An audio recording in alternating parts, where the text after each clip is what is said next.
going on, everybody? Hey, this is your boy JC from JC Eagles Talk, and we are back. Pregame show with my guy Hunter Doyle. Hey, what's going on, man? Hey, I'm doing all right. It's Halloween. We were talking about JC. We gotta see a scary defensive line today, and I'm loving that background with that logo on the left right there. I wish it wasn't next to the other logo, but it's all, it's all good, man. Hey, man, look, hey, today is a must-win game. Like must-win game. You can't put there's no way around it. If we can't beat the Lions, who will we beat? Like, right. like I, I don't see. Well, the Jets, who knows? But now they got Joe Flacco. He brought them secrets with him to put up the Eagles secrets with them. Who knows? We might not win another game if we can't beat the Lions today. Yeah. So hey, all right. Hey, real quick. Hey, the injury report from Friday. The big news is Jordan Howard has been elevated to.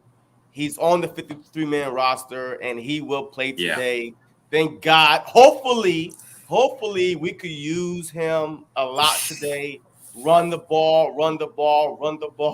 So your thoughts on Jordan Howard being promoted to the active roster? Oh, I love it. I mean, it depends, like you said, on if we're actually going to utilize him or not, right? Now, if we do what we did last week, I feel good about that because, I think we did a good job of getting under center, getting Miles the ball. Kenny, I don't think is much of an under center back, but for whatever reason, we decided to go under center more with him. I don't love that, but I love the idea in general. So Howard, I was looking back at all his runs from last year. I think he had 7 carries maybe. And look, big thing with Howard is I saw 2 runs that looked nothing like his Dolphins runs, meaning that with the Dolphins, they only used him in like 3rd and 1 or 3rd and goal at the 1-yard line, and everyone stacked the box against him. So obviously his numbers don't look good, but with us, he was still falling forward for 2, 3, 4, 5 yards. Like that's just the type of guy Jordan Howard is. I think he's still got it. I don't know if he's the back he was his first 3 years where he was one of the best runners in the league, honestly, statistically, but I still think he's a guy who can contribute and make things a lot easier on the quarterback. Yeah, fact. Hey, look, I'm hoping that we get the Jordan Howard from a couple of years ago where we went to Green Bay on a Thursday night game and he rushed for 3 touchdowns. So I'm hoping that's the guy that we're getting. But a lot of fans were talking about it doesn't matter who we bring up. Like, it doesn't matter if Jordan Howard is there, if Miles Sanders is there. We're not running the ball anyway. So what is your game plan going into today's game matchup? What is your game plan and what do you want to see from this offense? Look, I mean, I think it's the same thing as last week. The tight ends and running backs have to be more involved. And obviously now we don't have Ertz, so that changes a little bit in terms of tight ends plural. Goddard needs to be more involved, right? I think Stoll could be good down the road, but I definitely think he's kind of a 3rd string guy, but he's just in a 2nd string role right now and kind of a fullback, but, we don't run the ball, so it doesn't matter if he's a fullback or not. But, I think that Goddard's got to be involved. They don't have great tight end defense. And, again, like, they've got to run the ball and get these guys involved. Like, Kenny's great at that little angle route, or Texas route, whatever you want to call it, like the one he scored on last week. Like, get him involved with that, get him involved in the pass game, make room for him to work because after the catch, he's a great runner and he knows how to get into space and go to work. So even Jordan Howard, like not a great receiving back, but like he can do a little bit of work there. He can pass protect as well if you need him to. Like get these guys involved. And, look, Detroit is depleted at corner right now. They lost a couple guys early in the year. One of the guys I interviewed before the draft, actually, Jerry Jacobs, my guy, he is starting and he's been playing pretty well. Credit to the defensive coordinator, Aaron Glenn there. He's done a good job, but I think that, again, these are still guys, the Detroit secondary. You're going to be able to pick your matchup. So Jalen's got to be smart, know when to go to which matchup, know which matchups. Like if they're going to go man coverage at one point, know which matchup to go to. So I think on offense, that's my game plan. And on defense, I'm going to keep it short. I mean, don't give up 35, 40 points again. Like, come on. Oh, man. Like, our defense, I've never thought that I would watch an Eagles team and the defense be so bad. Like the passing defense wise, they are okay, but they're still getting gashed underneath, with the little quick outs to the running backs, like the underneath stuff. But the fact that they can't stop the run, is mind-boggling for me. Like I can't understand it. I cannot Right. understand it, and I don't see why you as a defense coordinator you're not making no adjustments at all. What defense are we even playing? Like I mean I don't know. Like I'm watching Yeah. the game. Yo, I can't really tell if we're on a 3-4 or 4-3 or like no, I Right. don't know. I'm lost because like at one point yo, I'm watching two linebackers and it seemed like there's no linebackers there because the way the running backs are coming through the line. Right. Now, I don't know what defense are we playing. I mean, hey, could you like enlighten me, please? What defense are we playing? Well, JC, we're playing so we've heard of the bend but don't break defense. We're playing the Yeah. bend and break defense. So this is basically the philosophy where you just give up a ton of yards underneath, and then once you get to the red zone, you still let them go underneath and score. So I don't. It's mind-boggling to me too. Like I think today we're going to have to keep an eye out. Look, DeAndre Swift is their leading receiver. Like he's going to go to work underneath, and especially a defense that is designed to not give up the big play, and which doesn't matter because again, like I said, just explained our whole philosophy, and they still gave up the big play last week a good amount of the time when they weren't in their bend but don't break defense. So they're going to have to be able to limit Swift, limit Hawkinson too, because Hawkinson's going to go to work today against our safeties and our linebackers, especially with Anthony Harris out of the lineup. Who, look, Anthony Harris hasn't been amazing, but he's been a good placeholder for this year. So, I mean, Hawkinson and Swift are the two guys to watch, and they've got a good couple of young receivers there too. So, I really don't know. I'm in the same boat as you, man. Like I don't know what it's gonna take to get this defense right now to be better. I know what it can take in the offseason for them to be better that we won't do. Like we surely won't address the linebacker position. That's a fact. But in terms of scheme, I mean, I feel like it's just we're saying the same thing every week with Gannon. Like adjust, send more pressure at times, like get creative. Don't show the same thing every snap. And what you see pre-snap is really what you're going to see post-snap a majority of the time, and it's frustrating. See, all right, the only thing with the defense is Fletcher Cox, he called out Jonathan Gannon last week. So I'm hoping with that, putting, out there, right, that Jonathan Gannon might have to adjust. He might have to say, hey, you know what? It's my fault. Maybe I need to listen to these guys and not try to go with my own little scheme that's not working. Right. So, how do you feel? Like, I mean, do you think that Fletcher Cox calling out Jonathan Gannon was a good thing, a bad thing? I mean, would it change anything, or I mean, where you see it go from here?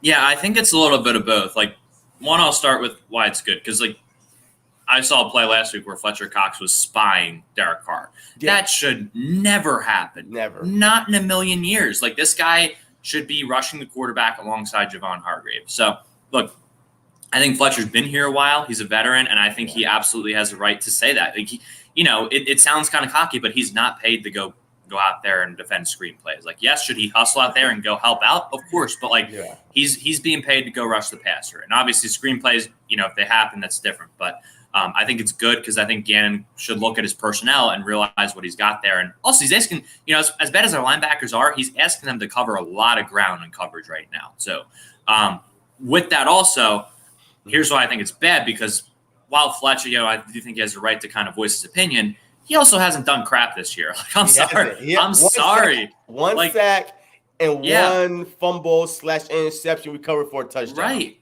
That's it. Exactly. Like when he has been rushing the passer, he hasn't been getting home a ton. And, look, yes, is he taking up double teams to free Hargrave up? Sure. But like you said last week, JC, like there's going to be times where Hargrave's going to get double too. And there was a play, I was reading an article by Ted and Guy, and I think he was a Raiders analyst. He was breaking down some of the plays from last week. There was a run play where they had double team initially on Hargrave, and they brought Moreau in as an extra blocker to get a third hit on Hargrave in the ribs just to try to they got three bodies on him on one play and a run play. Like, it's not like Fletcher's getting double teamed every single time. Like, Hargrave's going to get some attention too. So Fletcher's got to step up and go to work. I don't think he has a ton of a right to say that in that regard. So I think it was good and bad. I think there's, hopefully Gannon adjusts, but at the same time, Fletcher, put your head down and go to work right now because you're not getting the job done. What do you think? I mean, look, I think that Fletcher Cox calling out Jonathan Gannon, maybe it was about time. Like, maybe he probably talked to Jonathan behind closed doors. He Right. just not listened to him. So it was about time. So he just say, look, I'm tired of this. I don't get paid to play screens. I'll get paid to sack the quarterback. But you're not doing that either. You're not doing that. So what are you doing actually? So Right. to me, if he was like Hargrave, 6.5 sacks, and then I'm not. Yeah, you know what? He is right. He is sacking the quarterback. He's getting to the quarterback. So why change him and make him play a different position if he's showing results? But he's not doing anything. So to me, it's like I'm in the middle here because the last time somebody called out a Jonathan game, the following game was our best game as a defense, like was our best game. So maybe that's what a guy with with Fletcher Cox mindset, a veteran, a Super Bowl champ, you know what I mean? So so maybe him saying that, the other guys on defense was like, oh shoot, okay. Well, maybe we all need to kind of just come together and either say this ain't working, this is working, and moving forward. But we will see today. We will see today. So, like the offensive line. Let's talk about offensive line real quick. Mm-hmm. Last week, what we saw was not the offensive line that I was envisioning at all. Mariota was healthy. Dickerson was on there. Drexel was on there. Lane Johnson and Kelsey. Why did the offensive line get dominated so bad last week? And what can we do moving forward against the Detroit Lions? Like, I don't know much about their defensive line, but I mean, like anybody playing against the Philadelphia Eagles offensive line last week could dominate them. So, like, what's going on? I mean, that was supposed to be the strength of it. Yes, we're missing a Brandon Brooks. But besides that, I mean, we have the starters intact. Like, I mean, is this team giving up or what? Yeah, man. That was a rude awakening for Jordan Jordan Mailata going back to left tackle and Lane Johnson coming back to the lineup too. Like Yannick Ngakoue abused Jordan Mailata last week. He abused him. And I think that Max Crosby did a lot of work against Lane Johnson too. Oh yeah, absolutely. I mean, that Raiders defensive front, we said it before the game, like they can get home with their front four, and they sure did. And they sent 5 at times and got home. It's frustrating because there was one play I was watching too, and I think this is just where kind of the youth comes into the mix. I mean, they sent a 3-man blitz, and we had 3-on-3 on the right side, blocked up perfectly. Kenny didn't even have to help there. So it was 5-on-5 all around. But when you have that, I mean, one guy, you're bound to have probably one guy win a matchup. And sure enough, Landon Dickerson, he didn't get beat initially, but a split second later, he gets beat around the edge, and then Jalen Hurts has to step in the pocket and runs into a sack. Like, as much as I've criticized Jalen Hurts this year, like he did not have time last week for the most part. Like, and even if you want to say he should have stepped up into the pocket, he's probably afraid to because he knows it's going to collapse on him as soon as he gets in there against that defensive line. So that's not the same excuse every week, but last week I thought it was very apparent. I think it'll help that the Lions front four is definitely not as good as the Raiders, not even close. I mean, they have Charles Harris, who's pretty good, but other than that, they don't have a ton of guys. Watch, they'll probably have 5-6 guys go for 1 sack today or some crazy stat since I said that now. But that's just my luck. But, we'll see. Maybe they'll send some extra pressure, but I think just having Goddard in to help, I think is a big difference because I think he is definitely one of the better blockers in the league at the tight end position. Probably top 5 in terms of blocking, I would say. I think that helps. I think Jordan Howard's a good pass protector. We saw that in the preseason. Oh yeah. I think Gainwell's a good pass protector. Also just got a notification. Eric Wilson is inactive today. Crazy. He was playing every snap week 1, but we'll talk about that in a minute. Yeah, but I think just keeping a guy or two in to protect, rolling Jalen out. I'd love to see some designed rollouts. I think Jalen's really good on the run. I think he's more comfortable on the run too rather than in the pocket. I think that'd be smart.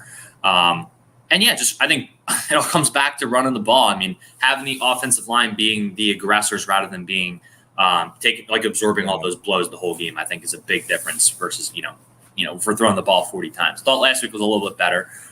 We just got down, and we also, got down to the red zone and fumbled at the end of that third quarter, which that's a difference because instead of garbage time for that Rager touchdown, we could have been down 10 or 8.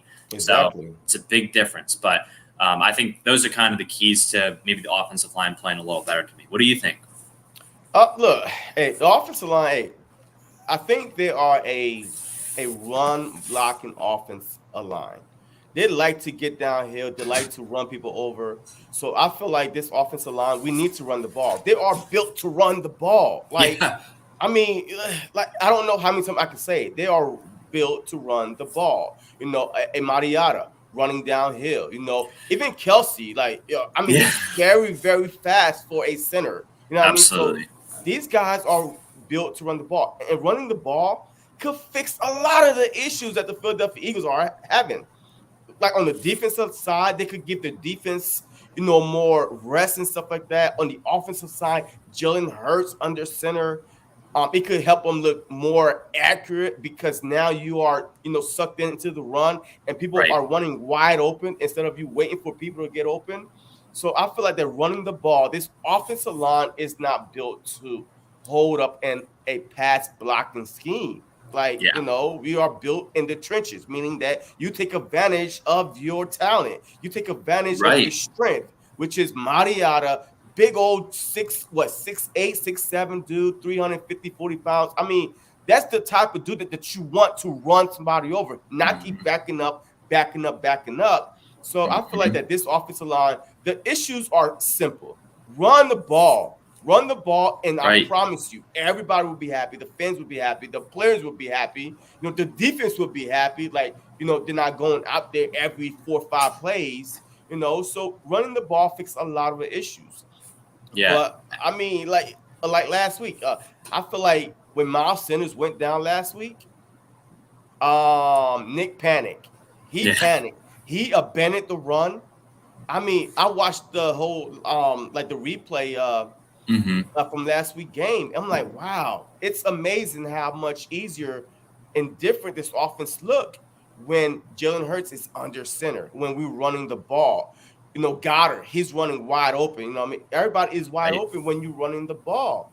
So the offensive line, easy fix, run the ball. And, once in a while, I don't want to see Jalen Hurts throw the ball no more than 20 times today. Wow. No more than 20 times. Like, this is the type of game where you should be able to run the ball, regardless if it's working or not. That's the problem too. Like, it seems like that Nick was like, well, it ain't working. Let's abandon it. He came from the coach system. That's Yeah. why us fans were so like, yes, oh my God, we about to see Jonathan Taylor and Naheem Hines, and we didn't see none of that. All of a sudden, No. he became like psych, made you look like and like just throw. We're gonna Like, water flowers instead of run the ball. oh, is that, you know what? Hey, and let's talk about this. You know what I mean? And let's talk about this whole water and flower thing. I mean, do you think that Nick message is getting to a point where it's like, all right, dude, just shut up and sit down? Or do you feel like that these guys are actually still bought into his message that he's trying to deliver? Yeah, it's a great question, JC. I honestly have no clue. Like, I feel like if I heard this message as a player, I'd be like, "Look, we're grown men. I got a little pumpkin cream cold brew. It's actually awful. I actually hate coffee, but I need something to pick me up this morning, and it's doing the job. I mean, I got some good sleep, but you can What, never the go wrong Eagles with not some. picking you up? And the Yeah, Eagles is not picking you up today. Sirianni sure ain't with this water and flower message. But like, if I feel like I'd be like, we're grown men here in a football locker room. We're talking about flowers right now. Are you serious, bro? Like, come on.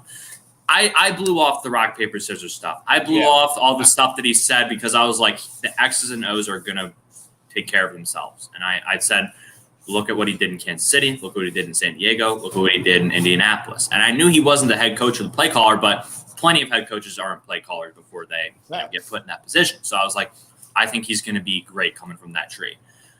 The product on the field is nothing like I thought it would be. And, if the X's and O's weren't going to be there, that type of talking, we knew it was going to catch up to him at some point. And, people are kind of starting to get sick of it. I don't know if the locker room is, but I bet there's some guys in there that are getting a little frustrated when they're losing this many games in the fashion. You're like, that's the thing is like the Lions, you look at their 0-7 to our 2-5, they are fighting in a lot of these games the whole way. Like yes. last week, what kind of fight did we put up? What kind of team? you need to work on the little details. If you're going to go out there and fight and get down to the red zone, Jack Driscoll or whatever happened on that tip, the fumble at the red zone, that cannot happen if you're going to fight in a game like that. You can't, and you're up 7-0 in that game. And then you go down 17-7 at halftime, and it feels like we're down by 3 scores already. Yeah. That can't be the case. I mean, I'm sure these players are feeling some element of that too. Like, it's got to be better, and you've got to show some fight out there. And I think maybe if they had been losing these games, like the Panthers game, like we went out there and we fought that game. We ended up winning it somehow. I don't know how we won that game. But, like the Chiefs game, it felt like we were down by 1 million the whole time. The Bucks game, like, yes, we did come back and almost, got it together. But, like, Sirianni adjusted way too late in that game. And it's just like, I know the Lions haven't been close in every single game. Like, the Bears and Bengals games haven't been close. But you look at a lot of their games, they fight to the end. Like, last week, they probably could have won that game. The Ravens game, they should have won that game. Yeah, like, a 66-yard, NFL record. Right, like that one, you just gotta give it old tap or cap tip to them. But anyway, I mean, it's just frustrating. They gotta fight, and I think that's the difference that I see in the locker room with these messages Sirianni's putting out. I'm not sure if these guys are buying into it because it's just a little bit too odd and a little bit too bizarre and cliche sometimes. Not even cliche, but like cliche for Nick Sirianni, which is weird to say. So I'm just not sure. I feel like Dan Campbell, like the kneecaps thing was weird, but everyone's like, okay, like these guys are like going to be amped up before the games. Like Sirianni's just a little bit, I don't know. I just get a little bit different vibe from him. So it's got to be different, man. Yeah, look, at this point, I just think that it's up to the players. They're going to have to motivate themselves. They're going to have to find some way, somehow, to motivate themselves because the coach is not going to motivate them.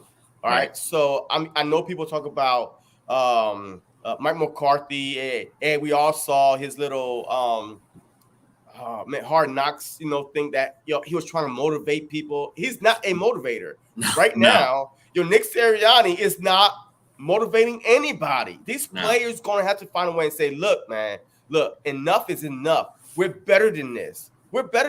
Like 3 out of 4 years, we made still playoffs. We know how to get there. So let's go out and do it. But are they being handicapped? Like one hand tied behind the back and you asking them to play a game where you need both of your hands? Like, are you like, is the coach stopping them from being great? I mean, because we have so much talent on this team. Mm-hmm. We should not be 2-5, Hunter. We should not be 2-5. This team has so much talent, easily top 5 offensive line, easily top 5 defensive line. I mean, a good running back in Miles Sanders, where you saw last week, this dude had 6 rushes for 30 yards. That's 5 yards a rush, a carry. I mean, and we have receivers, a tight end with Goddard and Hurts at the time. So with we have speed to take the top off any defense. Something is not right here. Mm-hmm. Is it the coach? Is it the player? I believe it's the coach at this point. Just like you, the whole rock, paper, scissors thing, I was like, oh, all right, fine. He's just trying to get him to calm down, But it seems like week after week after week, he is trending on Twitter. He is everybody on sport. Look, you know how hard it is as an Eagle fan to watch your coach being made fun of? Other like people talking about him on First Take, Undisputed. This dude is trending for the wrong reason because how dumb he sound. Nobody understood what he meant. I kind of knew what he meant, but look, the thing is, you should have told me this in August. That is the type of flower analogy that you use before the damn season starts, so we won't get our mind all like our hopes all high. Like I feel like I was bamboozled. I was lied to. Like catfish, and you showed me a picture and then you show up a certain way. Like you told me all these lies about how you was gonna use these players to their strength and stuff like that. And now you're doing the opposite of what you saying. Right. But is it all him though? See, that's another question. Is it all him or does the front office have a hand in this thing that's going on? I think everyone has a hand. I mean, the blame is absolutely shared throughout the organization. And that's been the case ever since, 2018. I mean, 2018, we did almost go back, but like you could tell there was there was something that was not right during that season. And then 2019, again, we made the playoffs, but that kind of hid the fact that something was not right most of that season. And then 2020 and this year, it's been like, well, now we know it's not right. It's everything. Look, I think the front office plays a part in it. Again, didn't invest in linebackers and safeties, and they expect, they got what they paid for with Eric Wilson and some of those guys, right? Like, Anthony Harris, I like the guy, but again, like I said, like solid player, but you get what you pay for on that 1 year deal. You get what you pay for with Marcus Epps getting mossed last week. I wish that, it's frustrating because I think with Gannon, it's like if you would just like put a little more of a focal point on the corners, maybe covering a lot of that ground and taking a lot of that burden off the linebackers, maybe it'd be a little bit different, even with the lack of personnel. Yeah. But again, coaching that's just one example. I mean, coaching front office, big issue. And at the same time, like execution, like Jalen's missing stuff sometimes. Sometimes like Landon Dickerson doesn't always do his assignment. Defense, linebackers at the same time not executing what they're being asked to do. Like the blame goes all around. I mean, and it just goes from this is the guy Howie pushed for at the end of the day, and Howie's job is going to be safe because he has 3 first-round picks, and even though we all don't want to see it, like he's going to get his chance to be able to take those picks, and we'll see what happens. My background's not good enough, but I tried to make my green screen the Russell Wilson and the Eagles jersey background. Oh, but because I love Russ. But anyway, I mean, point being, blame is shared all around. I mean, I think everyone shares a part. Everyone has a piece in the pie. So I don't know, man. I think it's really going to be an off-season thing. I want to ask you something too, just on this topic. Like, coaching, I think is definitely, if I had to pick one thing that was like majority blame, even if it's by like, 2% or 5% split, like 55, 45, whatever you want to, do. Do you think, I know they said a couple weeks ago that Sirianni is not going to be a one and done coach, but people, that happens all the time where reports like that come out and then you see a guy get fired at the end of the year. Like there's plenty of guys this is a year-to-year league. Do you think that it's possible this coaching staff is gone by the end of the year? Look, I don't know how you a coach and don't run the ball. So to me, like if we was running the ball, passing, a 50, 45, whatever it is, then I would say, hey, let's give him another chance, another year to see if, off-season trade and draft, if he could, become better. But it seems like to me that his passing, we cannot win just throwing the ball. So to me, I really think, who are we trying to be like, first of all? Are we trying to be the greatest show on turf where you want to throw, and mix it in a little run? But I don't see us running the ball. You cannot have a coach on you cannot have a coach on the Philadelphia Eagles that don't run the ball. Like, I mean, we always mad about Andy Reid. He was being a pass-heavy coach, but golly, he still ran the ball. Yeah, like Doug Peterson.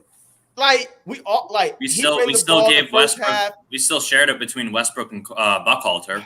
Yes. Yes, like even last year, I know it was like run the ball. We still ran the ball. We just didn't kept running it, after a great 80-yard run. Also, we go back to passing, but this guy does not run the ball at all. So I don't know. Mm-hmm. I don't want them to be back, man, honest truth, because I've seen enough. I've seen where, okay, week 1, we kind of ran the ball. Week 2, we was the second rushing team in the league, in 2 weeks.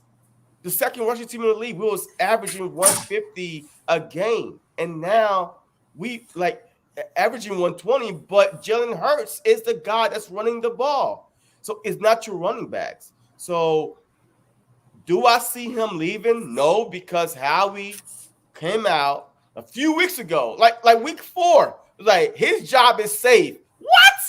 Are you?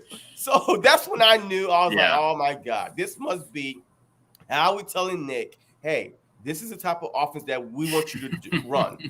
Because there's no way you could come out with the results that we've seen, with the fans yelling, run the ball, a whole chant, booing you. And then you say, we have not won a game at home yet. And the next week at home, we get the Chargers. So who knows when we might even win a home game? We don't know. Right. and still you saying that this guy's job is safe. Right. So I don't know. I mean, have we ever fired a coach after the first year? I can recall one coach that we fired after year one. So if I'm going to go back in history, I'm going to say that Nick Sirianni is safe. All right, unless a Sean Payton come available, or unless a unless a no-brainer head coach become available, I don't see him a firing Nick. Right. So I got a couple of questions for you off of that. So one, I got to ask these right in a row. So one, let's say that like by December we're eliminated. We've kind of seen a lot of Hurts and Sirianni, and let's say they want to give Minshew a couple starts, right? Mm-hmm. Let's say the offense looks different with Minshew and a lot more efficient. Do we reevaluate Sirianni in that sense? I mean, again, only a couple games, though. You don't have a ton of film on what it would look like with Minshew. I think that's fair to say. And Hurts is still young.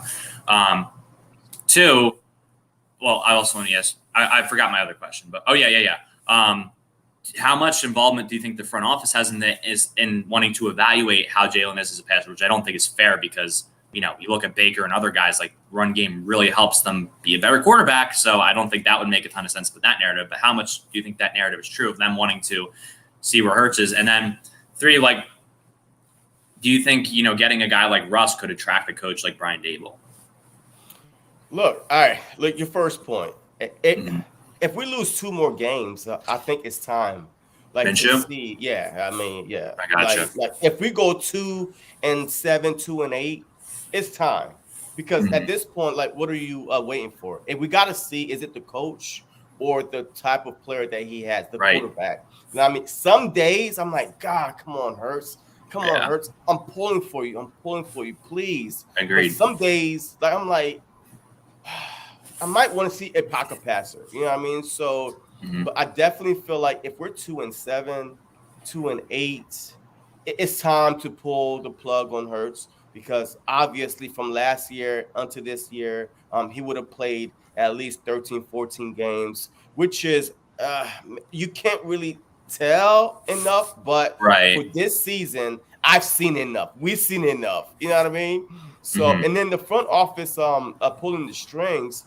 That was your question, right? The front office. So kind of going along with what Patty said, like how much influence do you think they have in this pass-heavy offense wanting to evaluate Hurts? But again, I think that's unfair because, again, guys like Baker and other quarterbacks around the league, they do best when they have balanced offenses. Unless you're like a top five, like, Josh Allen or something like that. Yeah, I really think that the front office have a lot to do with it. It seems like to me, I've never seen this before. Like, I mean, I never wanted to think about this, about my own team. But it seems like the front office their hands are in everything. Like the coach can be a coach. We're finding coaches that have opinions. We're finding coaches that want to run their own system because they want, like the Super Bowl was a blessing and a curse at the same time. Yeah. I feel like ever since the Philadelphia Eagles won the Super Bowl, that Howie Roseman has been untouchable, which is a bad thing because he has a lot of power, believe it or not. And I feel like that, hey, maybe he's blackmailing Jeffrey Lurie, and there's some pictures out there, and there's videos out there, because there's no way that a GM could be this bad. Yeah. And you not fire him. Like, he done, like DK Metcalf, Justin Jefferson, I mean, miss after miss after miss after miss, and he still has a job. And that's the frustrating thing, JC, is that because he has Jalen Hurts in this kind of contingency plan where it's like, oh, well, we kind of have to see how Hurts plays out. Even though Wentz didn't pan out, we have to see how Hurts plays out before we give up on Howie. And it's like, oh, Howie got 3 first-round picks next year. We have to see how that pans out before we give up. And it's like he keeps doing these things like just enough. And like he gets Joe Flacco, he gets a 6th-round pick back for him. Like keeps doing these things like just enough so that we have to see what he does next. But we know he's still going to waste a lot of that draft capital at the end of the day. I don't know. Yeah, that's the thing. And your last question was if we do trade for Russell Wilson or like someone else, which I don't think is very feasible. But again, when you have three first-round picks, you're going to be in that conversation anytime. Absolutely. So do you think getting a quarterback like that could attract a head coach like Brian Daboll from Buffalo or something like that? Well, look, I don't think any player that you have, a coach is going to want to come if he has no say. You know what I mean? So yes, you could have a Russell Wilson, but at the same time, you still got Howie Roseman and Jeffrey Murray, exactly, like running the show. So to me, it's if Howie gets fired, oh, absolutely. I mean, a whole bunch of coaches will be lining up because I'm telling you right now, coaches do not like Howie Roseman. He's been voted one of the worst people to trust, like one of the worst GM to trust in this league. You can't trust him. He tell you one thing. You need Lewis Riddick in there.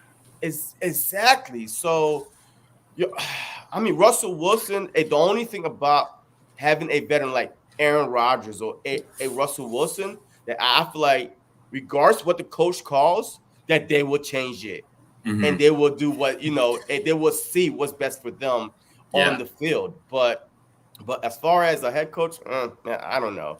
So, all right. So. And let's transition to this guy right here, man. This guy right here. Oh, Deuce. Oh, Deuce, man. Look. So, do you think that he's not watching what's going on in Philadelphia? Don't you think that he's actually about to run the ball all day today? Like, to get his first win? Like, I mean, what is your mindset? If you're Deuce right now, what are you thinking about? What would your game plan be coming into this game today? Oh, absolutely. I'm running the ball because Howie didn't invest in his linebackers, right? I mean, look, the Lions are a run-first team. They're going to try to, with Jamal Williams and Swift. I know Swift hasn't been the best runner compared to his receiving ability, but you got Jamal Williams in there. Like, they're going to try to run the ball in the early downs and then kind of work the short game on third and short, on the later downs, right? Because Goff's never really been like a air it out type of guy, right? He's always kind of been dink and dunk. Howie. I was really observing my coffee drinking, man. But he is. Yo, Howie is funny, man. That's the only Howie I like right there. Is in the chat. I don't like the real Howie. Right, but they're definitely going to try to run the ball down our throat, and I think they're going to be successful in it. It comes down to if we can run the ball against them and keep their offense off the field too. I think that's a big thing with our defense too. Is while they're not getting off the field, I think our offense also isn't staying on the field. Vice versa. It's complementary football. So, and also with Deuce, like that's the thing I've been like the past couple weeks. I've been like, man, like Deuce was so respected by everyone in this building, and he knew everyone. Like he had been here so long. He'd been through everything, and it's like. I was an advocate for Sirianni when it was the coaching hiring phase. Like I thought he was going to be the perfect candidate, and I was like, look, I love Deuce, and I think if we're going to go into a kind of transition couple years, I think Deuce would be great for that, But I still thought we had talent to compete, at least for a wild card spot. Silly me, but with Deuce, it's like at least with Deuce, your culture right now would at least be thriving despite the talent disparity in some games. Like. I absolutely think that Deuce could have been the head coach here now that I look back on it, hindsight being 2022. And obviously, he has the same job he did in Detroit. Who knows? He could get a head coaching job somewhere else at some point. But again, you have those roots with the Eagles organization. It's like now I'm going to want, if this continues to Sirianni, all I'm going to wonder is what would have happened if we hired Deuce and how much different would this have looked? And I'm not saying win-loss look. I'm just saying how much different would 2-5 feel with Deuce Staley versus Nick Sirianni? So that's what I'm going to leave it at. Hey, look, man. Hey, I love every point that you just made. But I really think that Deuce should have been the guy. And I'm surprised because that's why Doug Pearson got the job.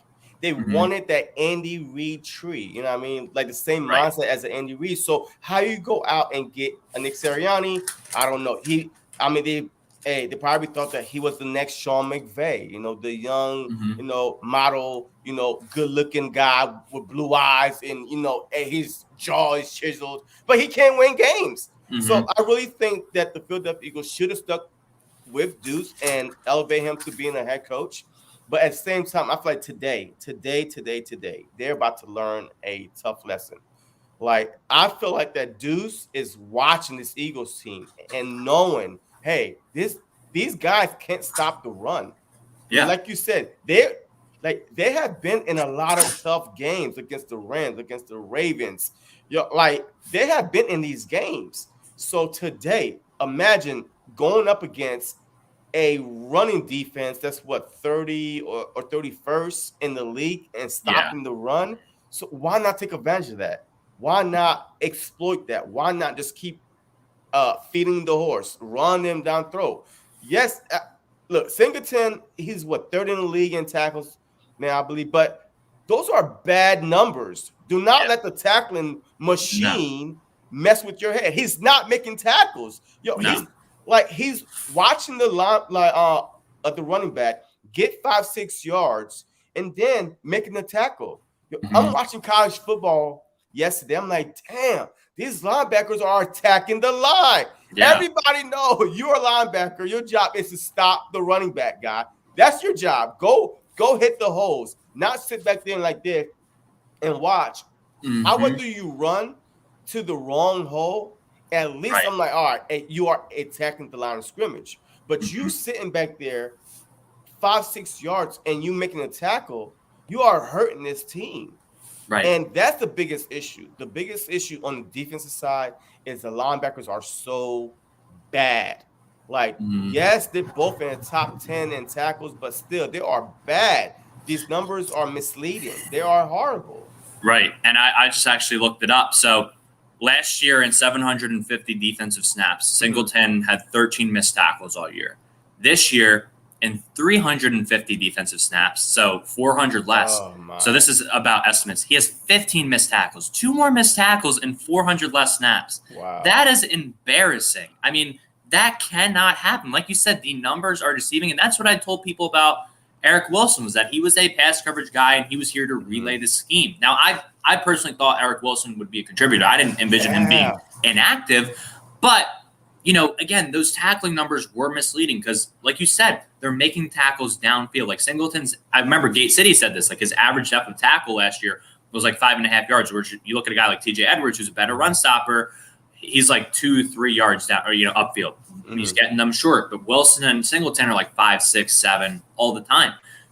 I completely agree with you. I love that you made that point. It is frustrating, and they won't invest in it either. And I think Davion's a guy who, like, second-year player who's just not the most football intelligent guy because of his former situation. Like, he's going to take time, and it's going to be frustrating to watch him at some points too. So we'll see how he comes along, but it's a very frustrating time to watch the linebackers, and that is absolutely a major problem right now. Yeah, and what happened to TJ Edwards? He was our best run-stopping linebacker. Where is he at? Like, I mean, I don't see him on the field at all. So that's why, like I'm saying, what scheme are we running? Even last year, these linebackers were playing better besides that one linebacker that can't make no Gary.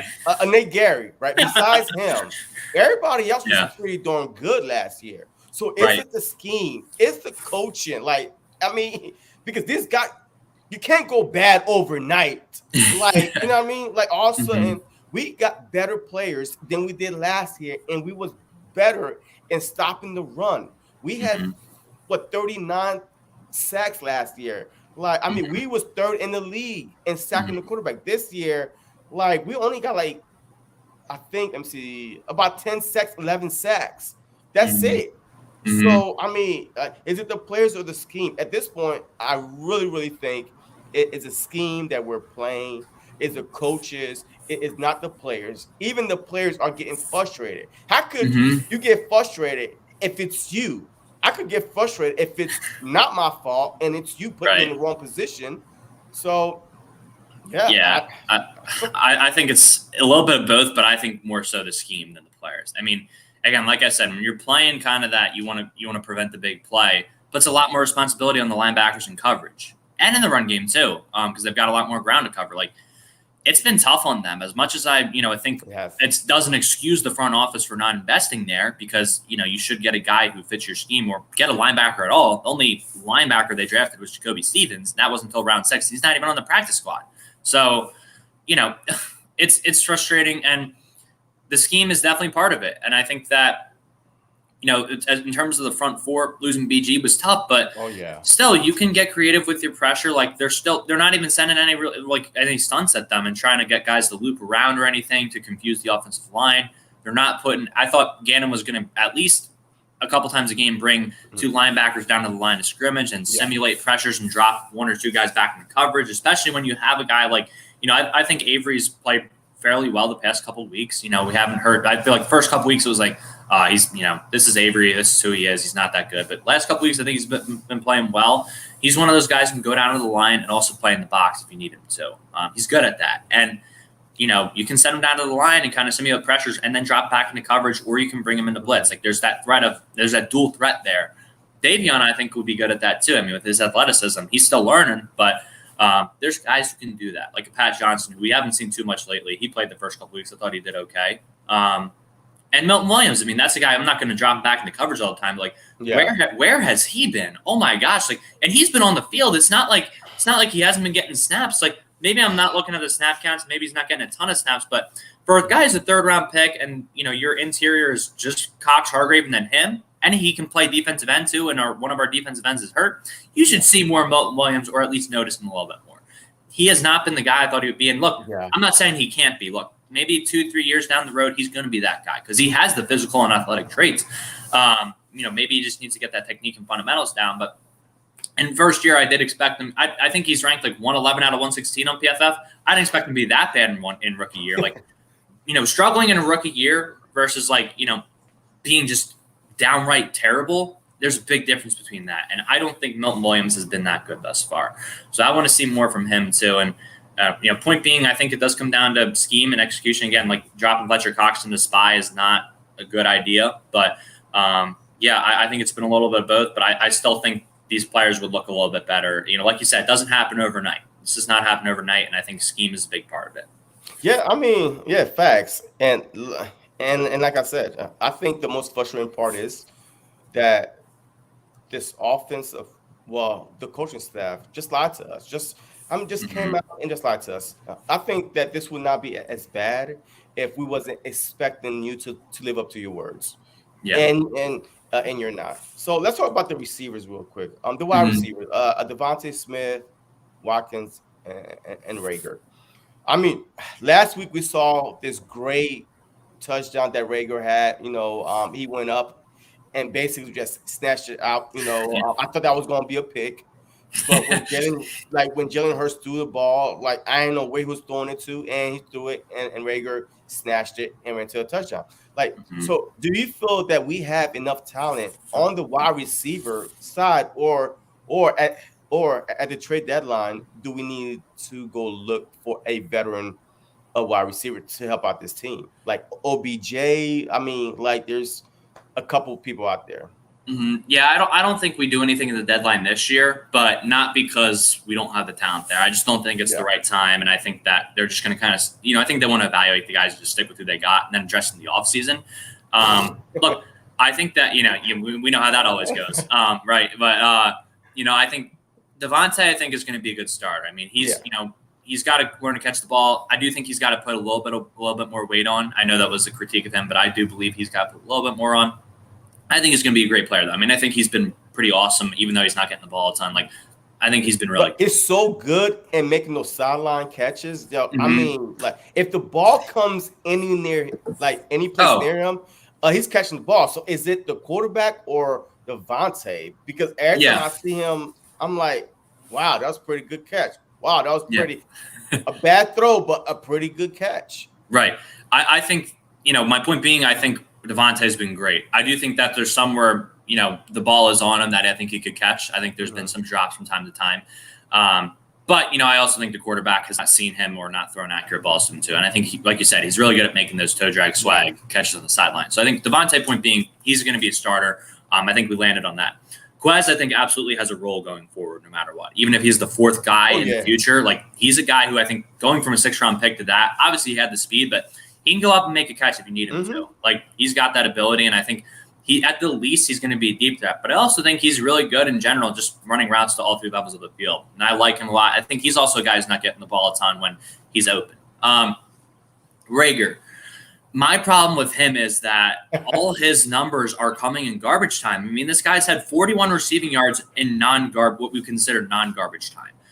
But do you think because the playbook opened up more, just like Jalen Hurts, like a lot of his throws, a lot of his numbers are coming in garbage time. Yeah. That's when you see 4 wides or 3 wides, and he's throwing the ball more. I mean, or do you think that it's just Rager is just not he's not getting the opportunities, to be able to show what he has until garbage time? I think that I think Rager's been on the field enough in non-garbage time that we should see a little more production from him. I think there's times where he's just not getting enough separation and not really running smooth routes and running out of bounds during routes. I mean, that the Devontae one, I think Devontae might have been pushed out a little bit. That's up for debate. But the Rager one, I mean, you just gotta learn to fight through contact. Like, you're a bigger dude than Devontae, so you don't really got any. He's not a big dude, but like Rager's got muscle on him. Like, you should have no excuse. You got to fight through contact and not get that center of gravity of the chest pushed to the sideline, right? So there's just certain things with Rager. Like, I think he ran a lot of clean routes last year that Wentz did not hit him on simply in non-garbage time. And I think Rager has a lot of potential. But right now, I think he's definitely a wide receiver 3. And I'm not sure, I absolutely think that in the draft, there's going to be some guys in round 2 on the board that I like. There are some big body guys. I know there's a guy, Traylon Burks, who'll probably go in round 1. 6'4", 225, wears 5XL gloves, and he runs. He's like pretty much their gadget, like, motion man. Like, he's their speed guy too.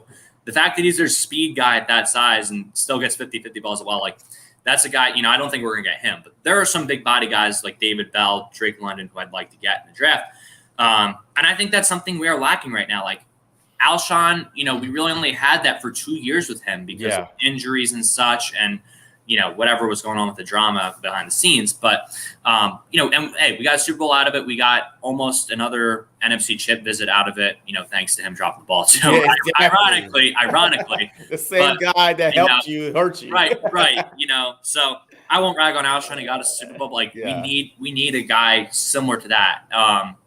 And also, if you get a young guy like that, they're probably going to have some more. Like, Alshon was kind of towards the back end of his time. Like, he wasn't the fastest guy. Like, not that he was a blazer earlier in his career, but like, he definitely had a little bit more speed, I think, with the Bears than he did with us. He was pretty athletic. So I think we are lacking that big body guy in the room.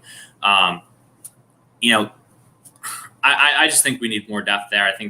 I don't know if Rager is a starter long term. I'm really starting to doubt his ability from week to week. And I hope he can, because he's got the potential. And I also wish we would use him in the run game more on reverses and end runs and jet sweeps. Like, I think Rager is so good at that, and they don't use that with him very much. And every time they use him on, he gets 5-6 yards, 10, 15. Like, I think they just need to get him more involved underneath. And, I know everyone's tired of seeing the screen game, and I'm not saying to spam the screen game all the time, but like, there are ways you should be able to, even with Rager's shortcomings, you can get the ball into his hands.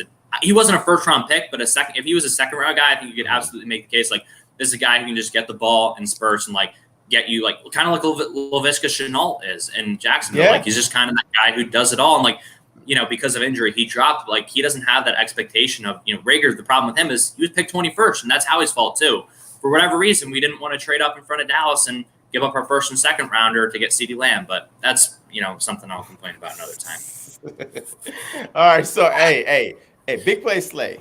He's going home, right? He's going back to I thought you were talking about the content creator. Oh, no. It's always confusing. All right, so, hey, this is the real big play Slay. All right, so he is the real big play Slay. So he's going back to Detroit. Right. I mean, what kind of game do you want to see from him today? I mean, on the defensive side, do you, matter of fact, what kind of a defensive scheme that you want to see from the DBs today?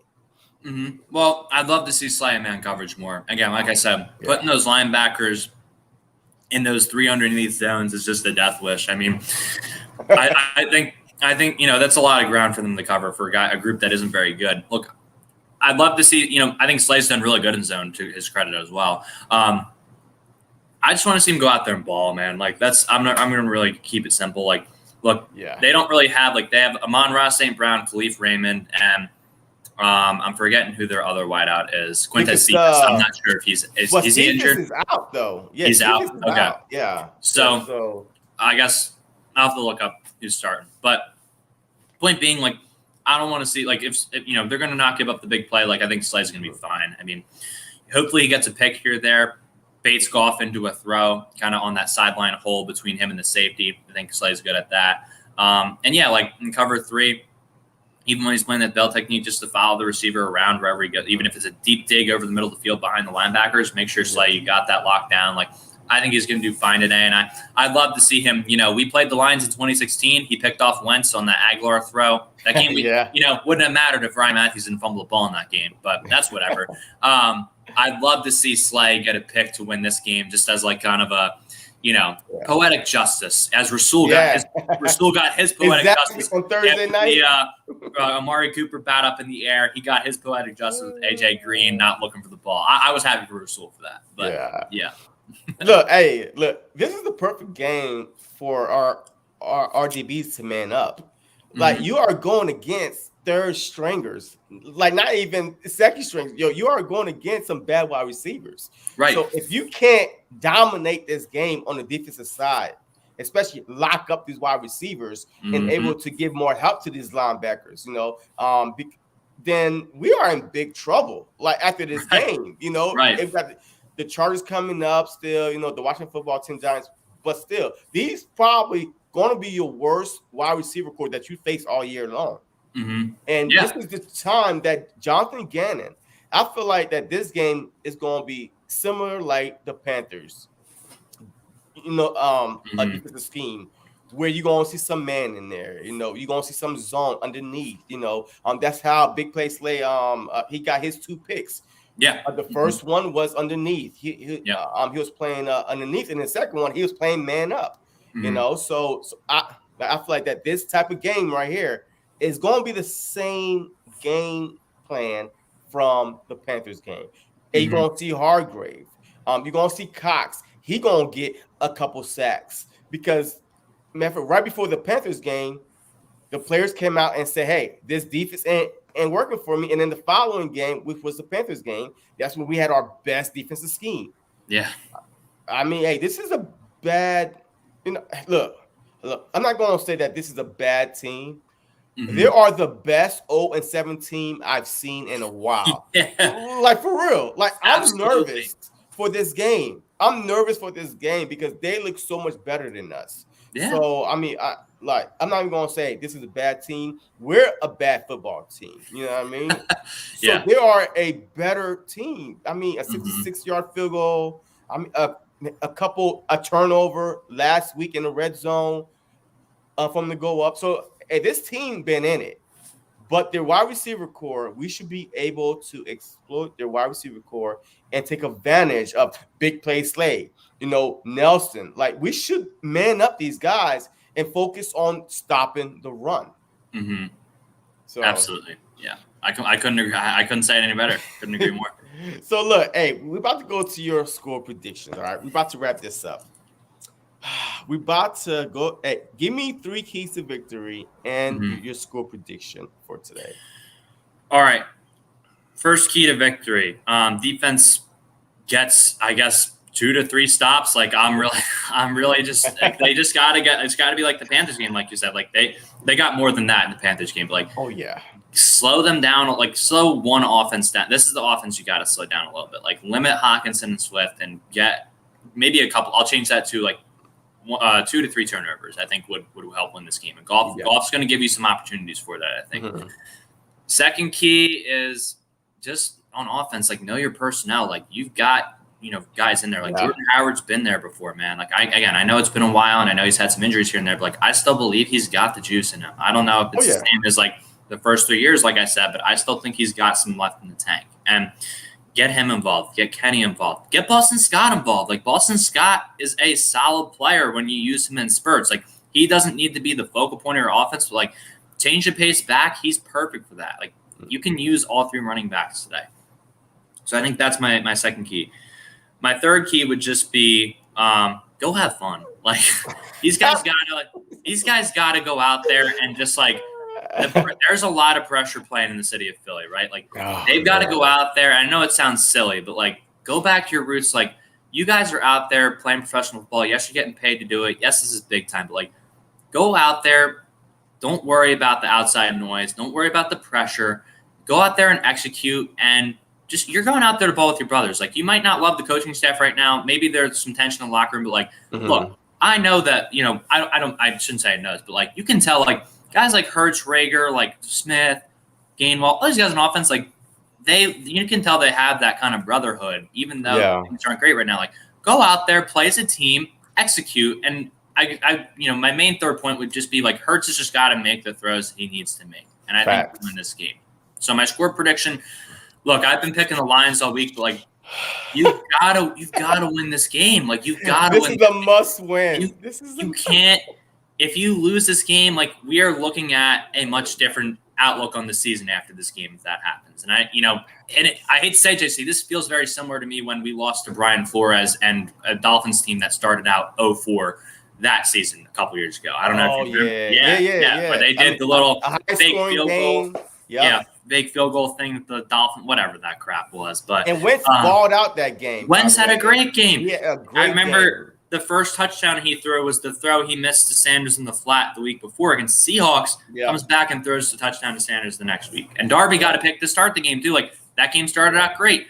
Hopefully that was the last week where we started out great against the Raiders, got a touchdown to Gainwell, a running back, and then got a pick by Avante the next drive. Hopefully that's out of our system when we go on to the week after the Dolphins where we win a game against the Giants. I hope it's not as close as that Giants game in overtime where Boston Scott did play, and Boston Scott's playing this week. So a lot of similarities. We need to save Boston for those Giants games. But, I want to see us go out there and win that game. So, look, they've got to win this game today. I'm going to take them 27-23 unconfidently just because this is like, I hate to say it, like, jobs are on the line today.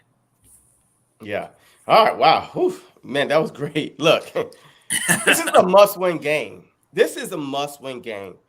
The trade deadline is November 2nd. If we lose this game, I have a feeling that we will be sellers like in the next couple of days. We will. Absolutely.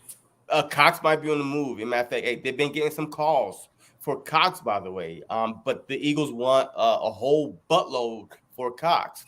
So who knows? So Cox might be on the move. We've been hearing about a Dillard. People have been calling about him too. So, but this game right here, it's a must-win game. We cannot afford to lose this game. The keys to victory for me is one. The first thing is defense. They have to stop the run. Like I don't care how bad your receiving core is. I promise you, if you don't stop the run, your wide receivers is going to be looking like Randy Moss and Jerry Rice out there because they're going to be running wide open because you're going to have to help them, in the running game. So we need to stop the run. That's number one. Right. Number two, offensive line. I was disappointed last week, and I want to see a better offensive line. It was Lane Johnson, first game back. Mariota, he still coming off that injury and stuff like that. But look, no excuses, all right? So I need to see the offensive line step up and block for Jalen Hurts. And number three, the running game. You know what I mean? We got to get the running game going, and we need to stick with it. Even if it's not working in the beginning, the fourth quarter will come around. The second half will come around. Like, these guys get tired. So just keep pounding the rock because that will open up Dallas Goedert. That will open up a Devontae Smith. That will, give you a chance to throw a deep bomb to Quez Watkins. So we need to run the ball. In my last one, I know I said three.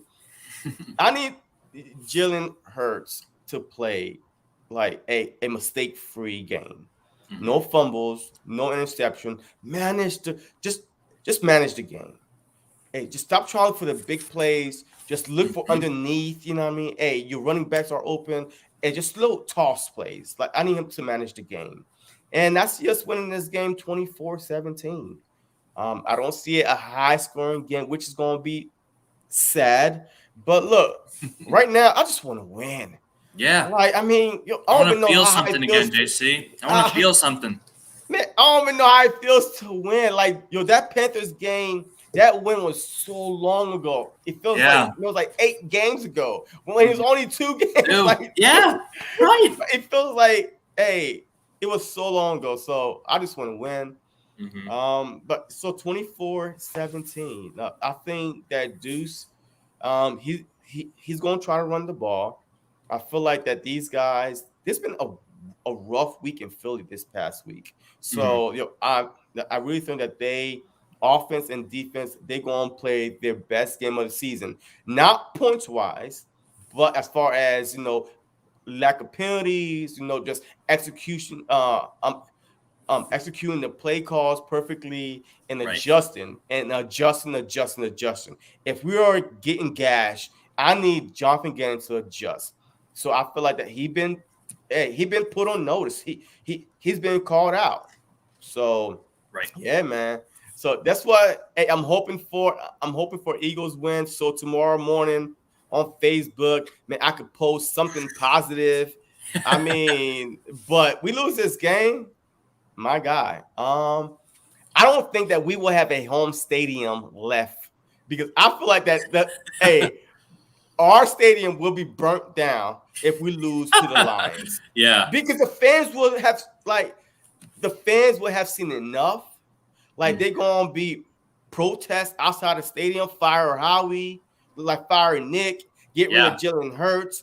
All those is gonna be on display if we lose to the Lions. But yeah, I'm putting it out there in the atmosphere. Hey, we are winning this game 24-17. We will be 3-5 after today. Let's go. So, all right, man. Look, I appreciate you coming on, man. Hey, if you're not subscribed to my guy, his link is right there. Yo, he bring the fire, the knowledge all the time, man. And just go check him out. Just go check him out. I promise you, you will not be disappointed. You know what I mean? So, any last words, man, before we go and get ready to watch this game?